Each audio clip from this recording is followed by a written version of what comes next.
বেচা সন্দৰ্ভত আজিৰ দিনটোত মুখ্যমন্ত্ৰী ডক্টৰ হিমন্ত বিশ্ব শৰ্মাই এক ডাঙৰ মন্তব্য কৰিছে যে 1951 চনলৈকে থকা যিসকল লোক আছে খিলঞ্জীয়া লোক তেওঁলোকৰ মাজত কিনা বেচা হ'ব পাৰিব মাটি এই মুহূৰ্তত সবিশেষ আপোনালোকক জনাম এটা অত্যন্ত গুৰুত্বপূৰ্ণ খবৰ মাটি কিনা বেচাক লৈ পুনৰ মুখ্যমন্ত্ৰীৰ মন্তব্য 1951 চনত অসমত থকা মানুহেহে মাটি ক্ৰয় বিক্ৰয় কৰিব পাৰিব মন্দিৰ নামঘৰৰ 5 কিলোমিটাৰ ব্যাসাৰ্ধত থকা মানুহকহে বিক্ৰী কৰিব পাৰিব মাটি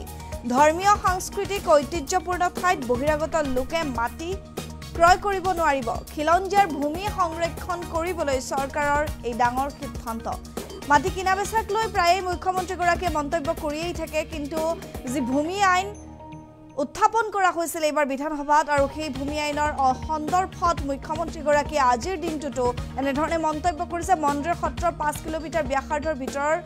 যিসমূহ মাটি আছে বা যিসমূহ লোক আছে তেওঁলোকৰ মাজতহে মাটি কিনা বেচা হ'ব কেৱল খিলঞ্জীয়া লোকসকলৰ মাজতহে মাটি কিনা বেচা হ'ব পাৰিব চৰকাৰৰ অনুমোদিত ঐতিহ্যপূৰ্ণ ভূমিৰ ক্ষেত্ৰত এই নিয়ম প্ৰযোজ্য হ'ব ঐতিহ্যপূৰ্ণ মছজিদৰ ক্ষেত্ৰতো এই নিয়মেই প্ৰযোজ্য হ'ব বুলি ঘোষণা কৰিছে মুখ্যমন্ত্ৰী ডক্টৰ হিমন্ত বিশ্ব শৰ্মাই অসম ৰাজহ আইনত অধ্যায় 12 সংযোজনেৰে এক ডাঙৰ সিদ্ধান্ত লৈছে চৰকাৰে আমি জনাই আছো এটা অত্যন্ত গুৰুত্বপূৰ্ণ খবৰ কিয়নো মাটি কিনা বেচাক লৈ পুনৰবাৰ মুখ্যমন্ত্ৰী ডক্টৰ হিমন্ত বিশ্ব শৰ্মাই এক বৃহৎ মন্তব্য কৰিছে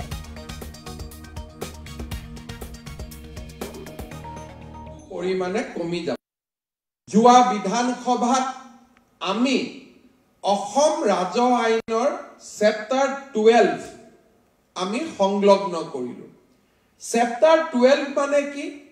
যে ৰাজ্য চৰকাৰে যেতিয়া এটা মন্দিৰ নামঘৰ সাংস্কৃতিক প্ৰতীকক যেতিয়া আমি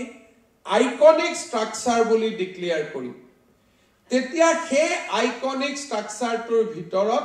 অকল 1951 চনত অসমত থকা মানুহে মাটি কিনা বেচা কৰিব পাৰিব আৰু 1951 চন মানে গুৱাহাটীৰ 1951 চন হলে নহব সেই অঞ্চলটোৰ 5 কিলোমিটাৰ ব্যাসাৰ্ধৰ 1951 চন হ'ব লাগিব অৰ্থাৎ বৰপেটা বৰদোৱাত 5 কিলোমিটাৰৰ ভিতৰত মাটিৰ লেনদেন 1951 চনত অসমত থকা আৰু এক ষ্টেপ ওপৰত গৈ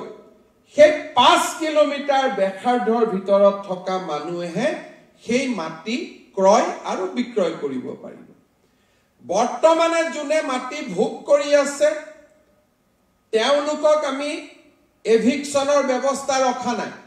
কিন্তু সেকেন্ড ল্যান্ড সেল তেওঁলোকে যেতিয়া দ্বিতীয়বাৰ কাবাক মাটিটো বিক্ৰী কৰিব খুজিব সেই 5 কিলোমিটাৰ ব্যাসাৰ্ধৰ 51 চনত অসমত থকা মানুহ এজনকহে কৰিব পাৰিব অৰ্থাৎ হয় মাটি তেওঁলোকে নিজৰ লগত ৰাখিব লাগিব নহলে খিলঞ্জীয়া মানুহ এজনক সেই মাটি তেওঁলোকে দিব লাগিব আমি বৰ্তমান বৰপেটা মাজুলী আৰু বটদ্ৰবাক এই কামৰ বাবে এই মহান কামৰ বাবে নিৰ্বাচিত কৰিছো কিন্তু চৰকাৰে অচিৰে জিলা উপায়ুক্ত সকলক আয়ুক্ত সকলক লিখিব যে আপোনালোকৰ জিলাত এনেকুৱা কিবা আইকনিক ষ্ট্ৰাকচাৰ আছে নেকি যাক আমি চেপ্টাৰ 12ত ইনক্লুড কৰিব বিচাৰিছো মই ভাবো যে 250 বছৰৰ পুৰণা নামঘৰ মন্দিৰ চাৰ্চ মছজিদ যিয়ে নাথাকক কিয় এই অঞ্চলৰ 5 কিলোমিটাৰ ব্যাসাৰ্ধক আমি সংৰক্ষণ কৰিব পাৰিলে মানুহৰ মাজত থকা ক্ষোভ বহু পৰিমাণে কমি যাব যোৱা কেইদিনমান আগতে বৰপেটাৰ পৰা এজন বিধায়কে মোক ফোন কৰিছিলে যে স্যাৰ আইনখন আহিলে ভাল হ'ল কিন্তু অলৰেডি কিনা বেচা হৈ যোৱা মানুহখিনিক পঞ্জীয়নৰ সুবিধা দিব নেকি তেতিয়া মই সুধিলো যে তাৰ মানে 5 কিলোমিটাৰ ভিতৰত তহঁতৰ মানুহে মাটি কিনিছে নেকি বোলে দাদা বহুত কিনি আছে আইনখন গ্ৰহণ কৰোতে আইনখনৰ প্ৰয়োজনীয়তা মই বুজি পোৱা নাছিল বিধায়কজনক তুমি তই কৰি মই মাতো আইনখন গ্ৰহণ কৰাৰ পিছত মই নিজেই আচৰিত হৈছো যে আইনখনৰ প্ৰয়োজনীয়তা আইনখন লোৱাৰ আগত যিমান মই ভাবিছিলো আইনখন গ্ৰহণ কৰাৰ পিছত আইনখনৰ প্ৰয়োজনীয়তা মই আৰু বেছিকৈ কৰবাত নহয় কৰবাত অনুভৱ কৰিছো বৰপেটাৰ আয়ুক্তই ক'ব পাৰিব যে 5 কিলোমিটাৰৰ ভিতৰত যদি বৰপেটা সত্ৰৰ প্ৰতি আনুগত্য নথকা মানুহ সোমাই আহে তেতিয়ালে তাৰ ৰিজাল্ট কি হ'ব তাৰ ৰিজাল্ট সত্ৰৰ লগত 5 কিলোমিটাৰৰ ভিতৰত এটা মছজিদ হ'ব বা এটা মন্দিৰ হ'ব দুদিন পিছত তাত নামাজ আৰু দুৰ্গা পূজা হ'ব আৰু লাহে লাহে সত্ৰৰ পৰা মানুহ আঁতৰিব আৰম্ভ কৰিব মাটি বিক্ৰী কৰা আৰম্ভ কৰিব এই ধৰণে আমি অসমত আমাৰ স্বকীয়তাবোৰ হেৰাই পেলাইছিল ৰিভাৰ্সলি মন্দিৰ আৰু মছজিদ এটাৰ কথাটো আমি একেই ক'ব পাৰো যদি এটা মছজিদৰ 5 কিলোমিটাৰ ভিতৰত এটা দুৰ্গা পূজাৰ মন্দিৰ হয় হিউ হয়তো ইছলাম ধৰ্মৰ লোকসকলে তাকো ভাল নাপাব এই কথাবিলাক আমি এনেকুৱা ওয়াৰ্কশ্বপত আলোচনা কৰিব লাগে এই ফিডব্যাক বিলাক অফিচাৰৰ পৰা আহিব লাগে যোৱা বিধানসভাত আমি অসম ৰাজহ আইনৰ চেপ্টাৰ 12 আমি সংলগ্ন কৰিলো চেপ্টাৰ 12 মানে কি যে ৰাজ্য চৰকাৰে যেতিয়া এটা মন্দিৰ নামঘৰ সাংস্কৃতিক প্ৰতীকক যেতিয়া আমি আইকনিক স্ট্ৰাকচাৰ বুলি ডিক্লেয়াৰ কৰিম তেতিয়া সেই আইকনিক স্ট্ৰাকচাৰটোৰ ভিতৰত অকল 1951 চনত অসমত থকা মানুহে মাটি কিনা বেচা কৰিব পাৰিব আৰু 1951 চন মানে গুৱাহাটীৰ 1951 চন হলে নহব সেই অঞ্চলটোৰ 5 কিলোমিটাৰ ব্যাসাৰ্ধৰ 1951 চন হ'ব লাগিব অৰ্থাৎ বৰপেটা বৰদোৱাত 5 কিলোমিটাৰৰ ভিতৰত মাটিৰ লেনদেন 1951 চনত অসমত থকা আৰু এক ষ্টেপ ওপৰত গৈ সেই 5 কিলোমিটাৰ ব্যাসাৰ্ধৰ ভিতৰত থকা মানুহে সেই মাটি ক্ৰয় আৰু বিক্ৰয় কৰিব পাৰিব বৰ্তমানে যোনে মাটি ভোগ কৰি আছে তেওঁলোকক আমি এভিকশনৰ ব্যৱস্থা ৰখা নাই কিন্তু সেকেন্ড ল্যান্ড সেল তেওঁলোকে যেতিয়া দ্বিতীয়বাৰ কাবাক মাটিটো বিক্ৰী কৰিব খুজিব সেই 5 কিলোমিটাৰ ব্যাসাৰ্ধৰ 51 চনত অসমত থকা মানুহ এজনকহে কৰিব পাৰিব অৰ্থাৎ হয় মাটি তেওঁলোকে নিজৰ লগত ৰাখিব লাগিব নহলে খিলঞ্জিয়া মানুহ এজনক সেই মাটি তেওঁলোকে দিব লাগিব আমি বৰ্তমান বৰপেটা মাজুলী আৰু বটদ্ৰবাক এই কামৰ বাবে এই মহান কামৰ বাবে নিৰ্বাচিত কৰিছো কিন্তু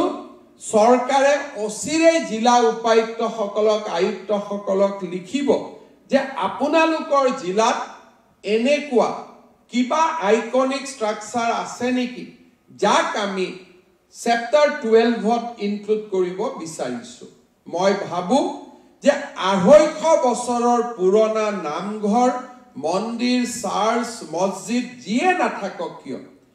এই অঞ্চলৰ 5 কিলোমিটাৰ ব্যাসাৰ্ধক আমি সংৰক্ষণ কৰিব পাৰিলে মানুহৰ মাজত থকা ক্ষোভ বহু পৰিমাণে কমি যাব যোৱা কেইদিনমান আগতে বৰপেটাৰ পৰা এজন বিধায়কে মোক ফোন কৰিছিলে যে স্যাৰ আইনখন আহিলে ভাল হ'ল কিন্তু অলৰেডি কিনা বেচা হৈ যোৱা মানুহখিনিক পঞ্জীয়নৰ সুবিধা দিব নেকি তেতিয়া মই সুধিলো যে তাৰ মানে 5 কিলোমিটাৰ ভিতৰত তহঁতৰ মানুহে মাটি কিনিছে নেকি বোলে দাদা বহুত কিনি আছে আইনখন গ্ৰহণ কৰোতে আইনখনৰ প্ৰয়োজনীয়তা মই বুজি পোৱা নাছিলো বিধায়কজনক তুমি তই কৰি মই মাতো আইনখন গ্ৰহণ কৰাৰ পিছত মই নিজেই আচৰিত হৈছো যে আইনখনৰ প্ৰয়োজনীয়তা আইনখন লোৱাৰ আগত যিমান মই ভাবিছিলো আইনখন গ্ৰহণ কৰাৰ পিছত আইনখনৰ প্ৰয়োজনীয়তা মই আৰু বেছিকৈ কৰবাত নহয় কৰবাত অনুভৱ কৰিছো বৰপেটাৰ আয়ুক্তই ক'ব পাৰিব যে 5 কিলোমিটাৰৰ ভিতৰত যদি বৰপেটা সত্ৰৰ প্ৰতি আনুগত্য নথকা মানুহ সোমাই আহে তেতিয়ালে তাৰ ৰিজাল্ট কি হ'ব তাৰ ৰিজাল্ট সত্ৰৰ লগত 5 কিলোমিটাৰ ভিতৰত এটা মছজিদ হ'ব বা এটা মন্দিৰ হ'ব দুদিন পিছত তাত নামাজ আৰু দুৰ্গা পূজা হ'ব আৰু লাহে লাহে সত্ৰৰ পৰা মানুহ আঁতৰিব আৰম্ভ কৰিব মাটি বিক্ৰী কৰা আৰম্ভ কৰিব এই ধৰণে আমি অসমত আমাৰ স্বকীয়তাবোৰ হেৰাই পেলাইছিল ৰিভাৰ্সলি মন্দিৰ আৰু মছজিদ এটাৰ কথাটো আমি একেই ক'ব পাৰো যদি এটা মছজিদৰ 5 কিলোমিটাৰ ভিতৰত এটা দুৰ্গা পূজাৰ মন্দিৰ হয় হিউ হয়তো ইছলাম ধৰ্মৰ লোকসকলে তাকো ভাল নাপাব এই